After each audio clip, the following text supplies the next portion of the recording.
stops the tape. We have actually recorded one time, and we like started both cameras, and then we did the entire thing, and then I looked over and I was like, that one doesn't have a red dot, and that was ended up being like oh, we fucked this whole one up. So here's my icebreaker thought for you. Top 5 things that you are embarrassed that you like. TV shows, movies. Like now? Yeah.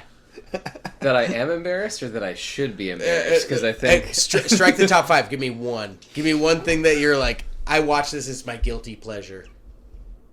And that I actually am embarrassed about or that I should be embarrassed about?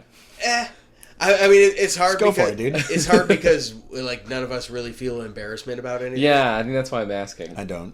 No. What do you think that people would laugh at you if they found out that you liked? Well, recency bias, because this I think has actually come up recently. I love Legally Blonde. That movie is amazing. I've never seen that movie. Oh my god, it's the best. I love Legally Blonde. Unironically, I will watch that movie anytime it's on. That's a solid answer. And I'm not going to challenge you on it. Please do. You will be in the wrong. Anyone listening to this who has seen it will agree with me. I watched The Bachelor with you once, and that show makes me watch The Bachelor all the time. That show makes me really mad.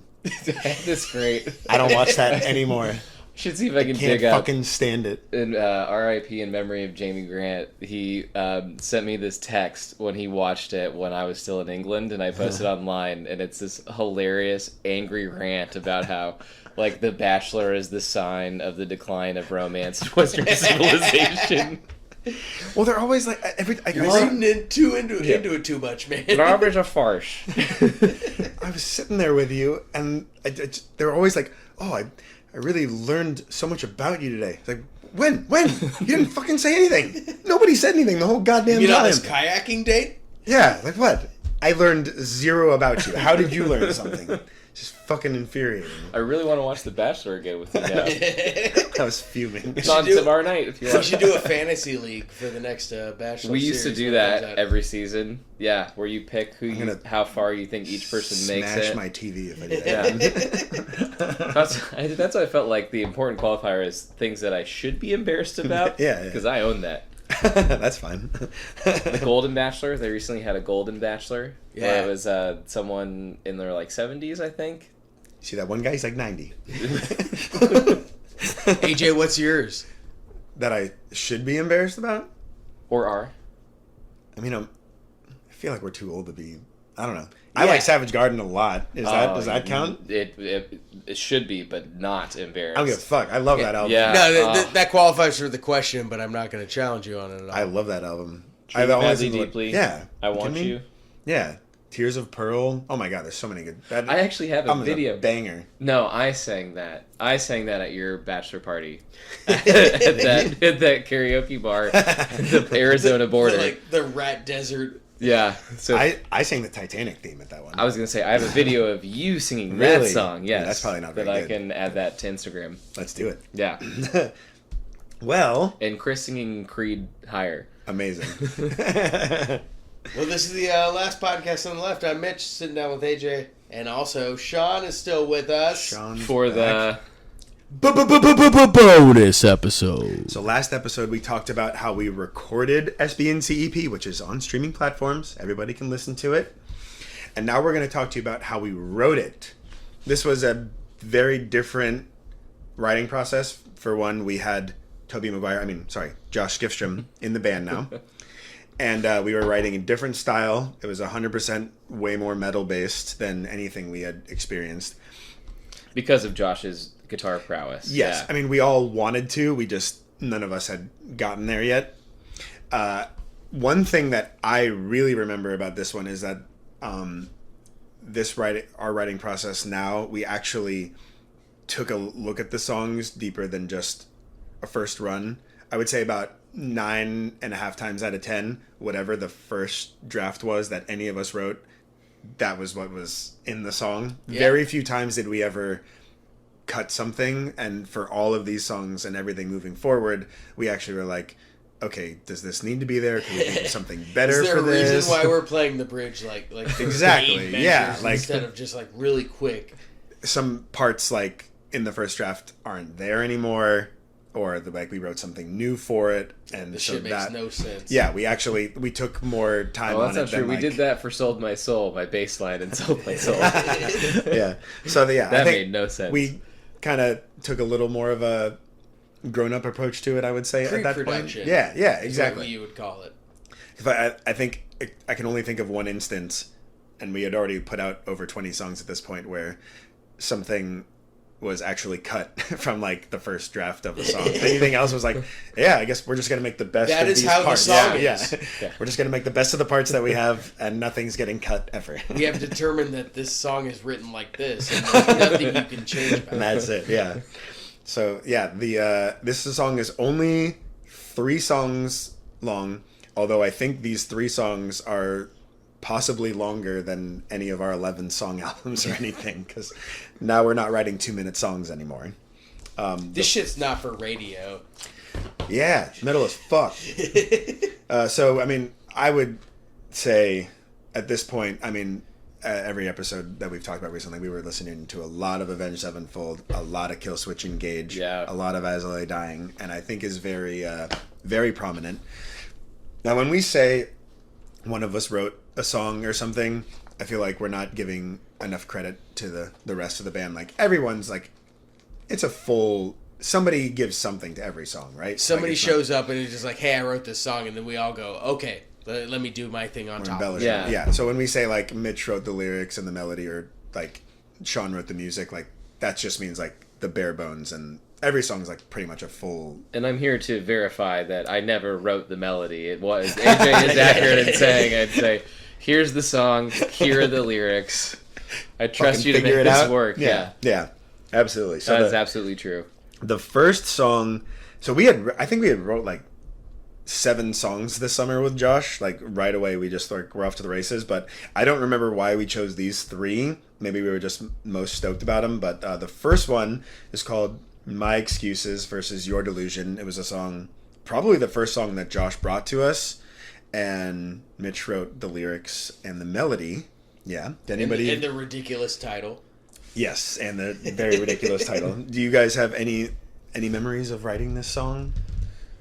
The main thing that I remember of it, it has the little like marching drum snare part in it, and our thought was like we'd been listening to a lot of Slipknot, Yeah. so we were like, oh, it's gonna be kind of like the Slipknot like psychosocial breakdown. Yeah, so like, we added the extra snares, and so it's supposed to sound like marching snares. Yeah, Yeah. Which I'm gonna be quite honest, we did not pull that off properly.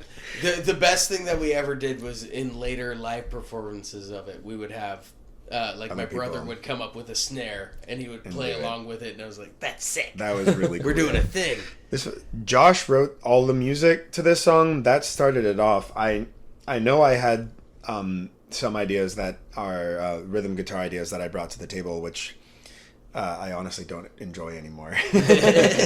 So I don't think I really added anything good to this song, but That's the thing, though, in general, though, right? Like, you write something, you finish it, and then you immediately Yeah, don't you're like, it. man, I I don't know. wish I'd done this. Yeah. yeah. And I think this was the first time that your vocals, what you wrote, really like informed the song more. Like we actually changed things to fit your vocals. Like it starts off with a group chant that wasn't there at the beginning, Right. and then in the middle of the song, like the "you don't know Yeah. anything" like that, we actually changed the music to fit your vocals. So that was another thing that like, all right, now we're gonna try and write the songs like around the lyrics more, not just first draft stuff. But. Yeah, there like that. I was only thinking of one thing. That adds a second of like my memories of writing or finalizing whatever the song. One was, I think this was the first album where we really tried to sync the bass with the drum. You know, like where I was really playing in timing with Chris's kick, and that was new and challenging for me because I was just used to strumming like 8th or We're 16th metal notes. now, There's Yeah. different. You can just go with It's the kick. different than just like Bass that has 4/4 a job. timing the whole time. Yeah, And then the other was that I felt like this "Will He or Won't He" do the riff with you guys at the beginning, because I don't really do anything different in this song. Other than like the very end, I have that like in It's the a good fade one. out. It's Yeah, a I good know one. it fits. Yeah. I'm proud of it. But I know we were debating whether I actually do the do do do Yeah. or just do the like the triplets, the open Yeah. string, Right, and then we ended right. up doing that. But then I think later on I when think we we played it, should've. we took it out or something. I'd have to listen to it again. Yeah. I honestly haven't, but I think that was the right call. But I think whatever it was we did, but yeah, challenging for me at first because this was our first one. 'Cause you had to Really go. leaning into this and doing the drop D on the oh yeah, we were on the writing bottom in string, and I've never done that before. drop D almost exclusively Yeah. now. I would say, I mean, this song, it really sounds like an Avenged song. I would say pretty much, right? Totally. Like, yeah, to a T. Unholy Confessions. It's Waiting like to if Fallen. Avenged Sevenfold was Yeah. listening to a lot of Slipknot. yeah. I do remember. So the song ends with a guitar harmony, and if you don't have a rhythm, like a bass or a rhythm guitar playing underneath the harmony, sometimes the harmony just sounds weird, and you don't know why. So Josh and I, we actually had the same guitar teacher. We went into our school one day and asked him if we were doing it right. He's like, guys, this just sounds fucking weird. Is this okay? Yeah, and he's like, no, that sounds great. Just keep it going. So that was the one we stuck with. But yeah, we were very not sure about that at first. It was like, James wasn't a guy who could play with me, so this is my first time being able to like actually do leads with somebody. But it's interesting, right? Like, is part of it, are you saying like the emptiness if you don't have that rhythm guitar playing, that if we did like a 3-guitar thing, like if Josh came in the band as just like another lead and James were doing that rhythm under, do you think it would have sounded more full? Or I just mean like when we were writing the harmonies, we, you weren't there, so like we didn't have the actual rhythm melody notes to play underneath it. So like if you don't have that actual melody notes playing underneath you, Josh's part sounded fine. Are we actually staying on the correct key? Am I playing the actual correct notes within the key of the song? And sometimes you pick the wrong ones, sometimes you pick the right ones and stuff. So that was definitely new challenges and stuff. And that's really the only one I remember. This was Josh's first one. My favorite part about this song was writing in like a rap screaming part that I never made it out to be my daddy. I mean, that's as Slipknot as it comes right there. Yeah, That's super Slipknot-y. I think we just straight ripped that. We were like, this is perfect. I mean, Put our lyrics in. Subliminal Verses had come out not too long before, and we were listening. I think I bought that album like 3 times because I listened to it too many times. It's just scratched all over the place. Yeah, love that album. This is one of those songs when I listen back to it and it's like, I don't know how I did that. I don't think I could ever do it again. Like my voice was in like a specific place when you we recorded you did a great job with this one. Yeah, but it's gone forever. Chris's scream was really good there. I don't think we were using it that much. I really wish Chris's drums you could hear more because he really did some cool stuff that you just can't hear on it, unfortunately. But so that's that one. Rise from the Rebel is number 2. I think this was I would say love this song. This was like a fan favorite, and so this was in the MySpace days. This was when MySpace was top tier. And if we're doing the full song title, isn't it Rise from the Rebel, parentheses, stronger than before? Yeah. Mitch is on a roll with the song titles. I like to make my song titles real long. A lot of people don't appreciate that. So once this EP came out, like I think from here until MySpace was done, but especially right here, like we were only a local band and we were getting consistently 1,000 plays basically every day on MySpace until it was the equivalent of like Really? like Yeah. a lot of songs break on TikTok nowadays. Yeah. It was the equivalent of that, but not as successful. Yeah. Unfortunately, it didn't work for us. It happened for a lot of bands, but no joke. When this came out, like I said, our last one kind of blew up locally because of that Western Waste Forum. Same thing happened with this one. A bunch we were too old to just be our high school friends, but we got a lot of middle school kids loving us and stuff out of nowhere. And I think it was this song specifically, Rise from the Rebel. This was another one that Josh wrote entirely. I think, Sean, you had a little more room to do your old kind of style in this one. I love this song. Yeah, I love this song. I think what you wrote fits very, very well. Yeah, this was actually starting to write stuff that fit in the song. That fits not just complete. No, I loved the riff and the verse. Like I love that thing that I do at the end of each 4 measures, and then the bass solo. This was my first bass solo. Yep. You did have a bass solo. I give myself a lot of shit for my solos being probably shouldn't have been there, maybe, excessive, or something. Yeah, maybe? excessive. Yeah. Maybe shouldn't. I don't know if it was the mix or something, but sometimes the bass solo is like you can just hear the song completely drop out there because there's no more. You're just playing a solo. It'd be like a good live if we were a huge band. Yeah. You know, where, You're like, this is a "Holy big shit." song. Oh, they're adding this. Yeah. That's going crazy. It's actually how I feel about like most of my bass stuff now that was like focused on it, where it's like I would cut out like the beginning of Unsolved Mystery and just punch right in like a punk song. Yeah. But maybe you do that live to build up to the song. Yeah, like, oh shit, this sounds kind of like Unsolved Really Mystery. jazzy. Not to say it wasn't Something good for the fans. Yeah, but it it's probably just didn't like need to be didn't there. need to be there. Yeah. I mean, I think so. I take a little solo, in the last chorus of this song, and it's as all of mine are at this point in time, are noticeably not as good as Josh's. Also, might not have needed to be there, but this one's probably one of your best choruses. Anything about this song? Do you remember writing this one? I don't remember who this was about.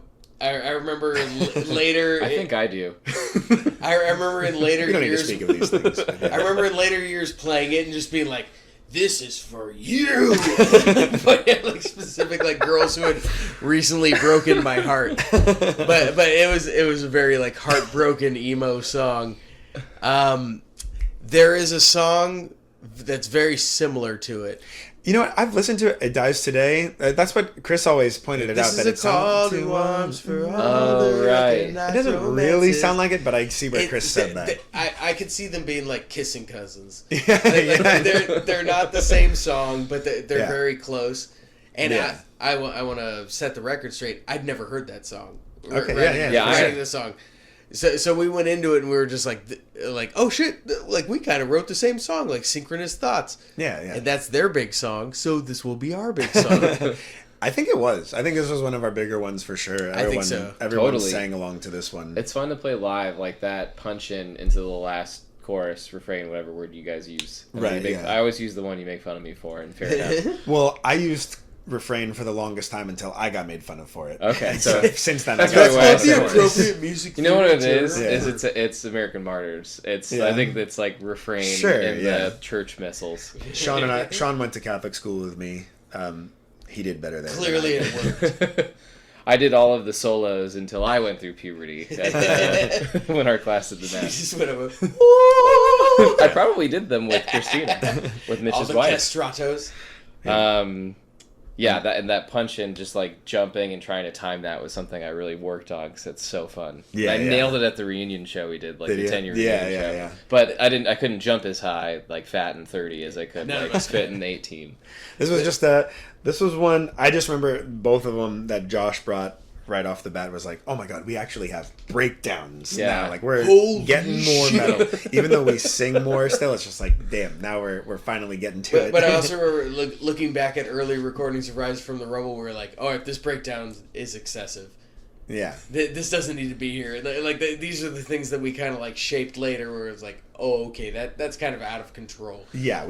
It probably didn't need to be there. It probably would have been a better song had the breakdown not been there. But we wanted breakdowns in everything. Yeah. and we were probably going to do it regardless. Meta question that I think fits the theme of the bonus episodes about writing. Uh-huh. Like, overall, in hindsight, do you guys think that we would have benefited from, like, a proper producer who stuck with the band?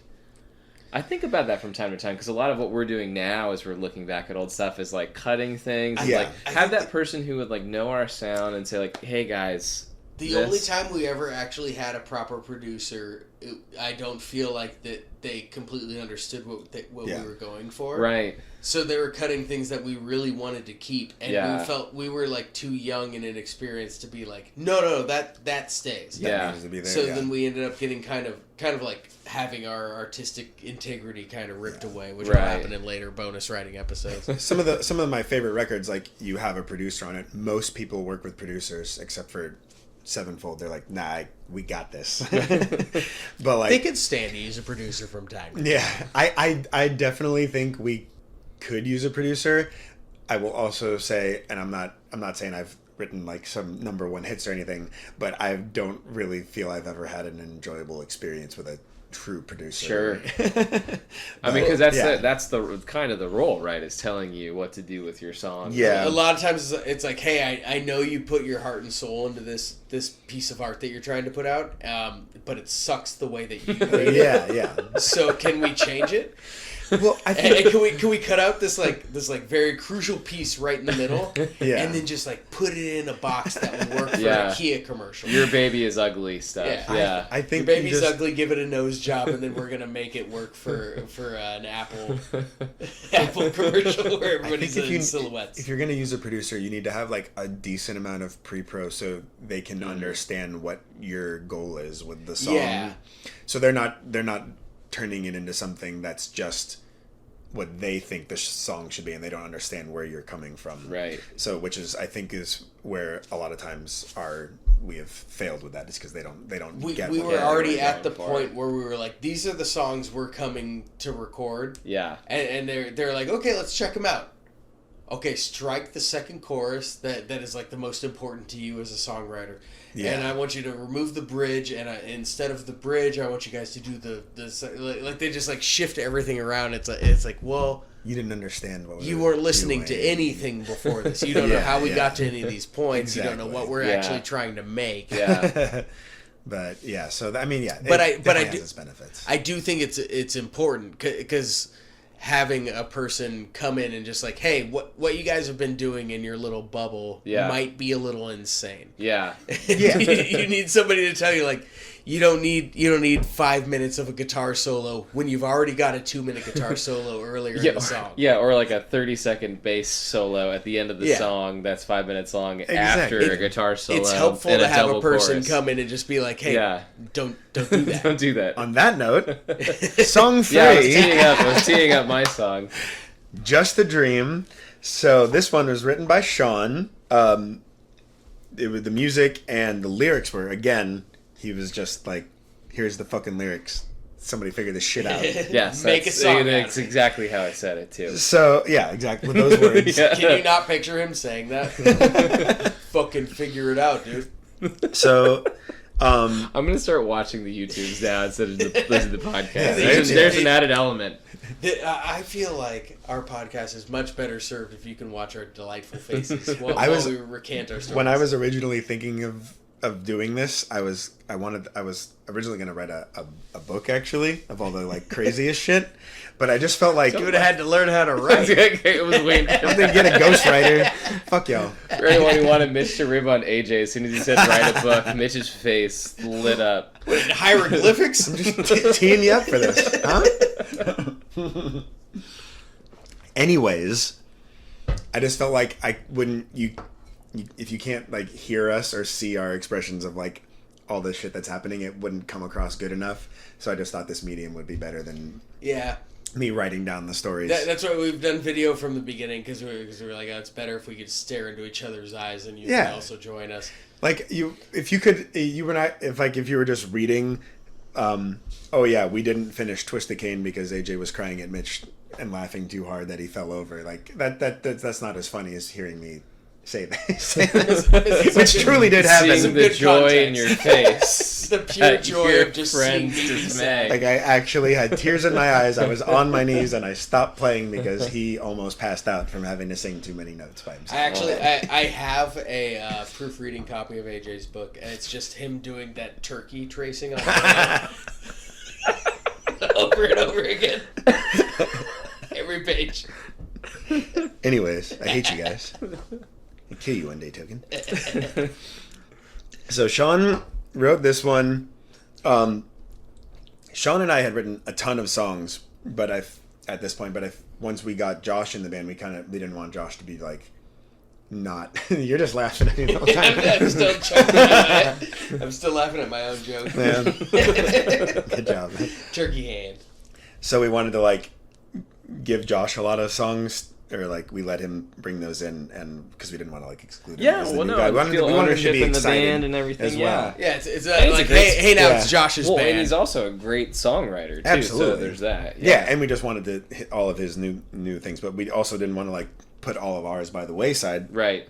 So you brought us this song, and it was still very much in the vein of what we used to want to write. Yeah. But you were really stoked about it, and you showed us, and so one night Josh and I were like, I don't want to like not use the song. He's really excited about it. So how are we going to be able to put this into like Make it match. our new style. Yeah. I'm not even kidding. We probably spent 4 or 5 hours one night. We were probably playing till like 1 a.m. figuring out how to do this song in like our new style. Yeah. And I think we figured it out good. I think had the mix been what we were hoping for, it would have been better.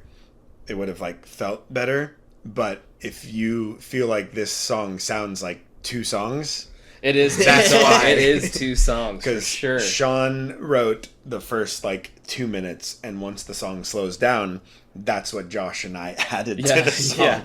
So it's a little disjointed. Crazy solo bridge and Yeah, it's a little disjointed, but again, yeah, had the yeah. It sounds like 2 songs, but we spent so much time trying to figure that out. Yeah. But, yeah. I think I was stoked on it for a few reasons. One, because it was very bass heavy, so that was fun Yeah. to like have that featuring. And I have my producer's notes on it now. I can get to in a second. The other that's funny is I remember you told me after Low Morale and Gunsolved Mystery I couldn't write a third song with the same chord progression because they both started in that chord progression. Did I start that too? Yeah, and I think I started. I think at this point I had showed you what the fuck is it called? That's on the next album that I wrote. Beaten Path. Beaten Path. Yeah. And that originally had that same chord progression. That's right. And Now I remember and so you that. made me switch it Yeah. so the second and third notes are switched, so it didn't just go down. See the that? same 4 chords. We're producing. And now. so this one was like completely different than that. So I was really excited. Like, hey, like I Yeah, found yeah. something else that captures my melancholy that isn't that chord progression. So that was cool. It's a solid progression, but But I think like if I were to redo it today again, like that bass thing in the beginning, maybe would just be a live thing. If that, I'm kind of right now feeling like just punching straight into the punk bit, just like 100%. just like Yeah. goes right into it, and then probably Jump right cut in. the bass solo Solo. out of the recording. Yeah, that I don't think we. And then nah. a lot of and stuff go we straight into recorded your and was Josh's better like for harmony live. stuff. Yeah. Josh wrote a really cool riff. I love the melodies that you came up with. Oh, go on. Do you guys remember any of that, or writing it, or do you remember writing the lyrics? Anything about? I remember that? writing the lyrics. Yeah, I was at something school related, I think, but it wouldn't have been during school because we weren't allowed to wear graphic T-shirts at my Okay. private Catholic all boys high school. But a friend who had a shirt with a picture of a girl kind of like curled up in this really like depressed stance with her head like leaning down towards the ground. Okay. And I projected all of my depressive symptoms from my complex PTSD from my childhood emotional neglect all into that song. All right. Cool. That's how it's done. So yeah, I'm the girl. Yeah, but it was inspired by that. Not that I was like, this is me, but I wrote it, so I'm sure there's a lot of projection going on. But it was just like a T-shirt that Almost another movie captured quote. something or Another famous. evoked something. Yeah. Yeah. I nice. remember that we got the music and we got the lyrics and we had like a basic melody kind of already figured out, and then I was like reading the lyrics and it was like trying to fit them into the melody that we'd already figured Yeah. out. So there's a lot of parts that are kind of like trying to like jam too many words in too fast. Yeah. Yeah. That is an artifact of me not writing, just like writing lyrics and saying make it work. We Yeah. should have Right. cut out words. Yeah. Definitely. But you so. can't cut out words because then it loses meaning. Yeah. So it was at a point where it was like these words are the words that we're using. Here's the melody that we're using, and then I remember trying to figure it out. But I enjoy this song a lot. I liked it. Yeah, I like this one. This one was really fun to play live. The breakdown was super fun to play live. A lot of headbanging, and yeah. So this was like these were like the first songs we wrote with Josh, so it was still like exciting. Yeah. Next episodes, Josh and I used to like actually like yell and fight with each other by that point while we were writing songs. So I'll say Solid start.